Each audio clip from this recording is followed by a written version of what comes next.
Assalamualaikum warahmatullahi wabarakatuh. Perkenalkan, nama saya Matilda Kolita Dian Wijaya dengan nomor NPM 2210.048. Saya di sini akan mempresentasikan pengertian sumber hukum dan jenis-jenis sumber hukum di Indonesia. Pengertian sumber hukum. Sumber hukum adalah asal mulanya hukum, segala sesuatu yang dapat menimbulkan aturan-aturan hukum sehingga mempunyai kekuatan mengikat. Yang dimaksud dengan segala sesuatu tersebut adalah faktor-faktor yang mempengaruhi terhadap timbulnya hukum, dari mana hukum ditemukan atau dari mana berasalnya isi norma hukum. Jenis-jenis sumber hukum di Indonesia pada hakikatnya ada dua macam, yaitu sumber hukum material dan sumber hukum formal. Sumber hukum material. Sumber hukum material adalah respon atas pertanyaan dari mana kita mendapatkan isi dan substansi dari hukum. Sumber hukum material adalah sumber yang berkaitan dengan isi substansi suatu ketentuan hukum.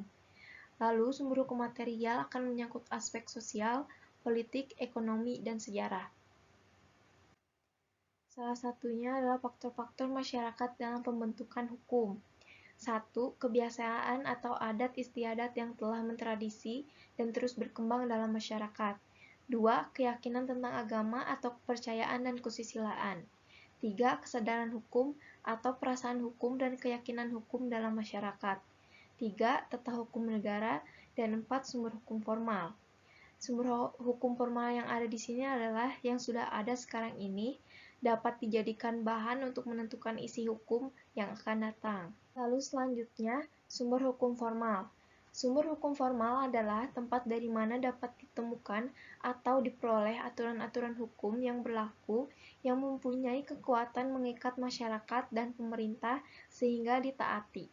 Bentuk sumber-sumber hukum formal ada 5. 1. Undang-undang. Dalam arti formal adalah bentuk peraturan atau ketetapan yang dibuat badan legislatif.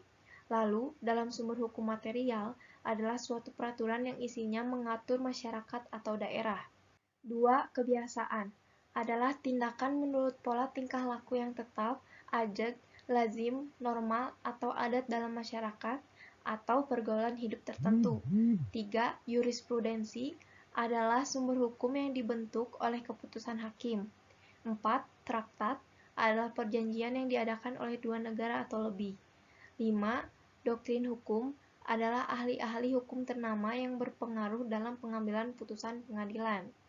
Sekian presentasi dari saya, mohon maaf jika ada salah-salah kata atau penyampaian yang kurang tepat yang saya sampaikan.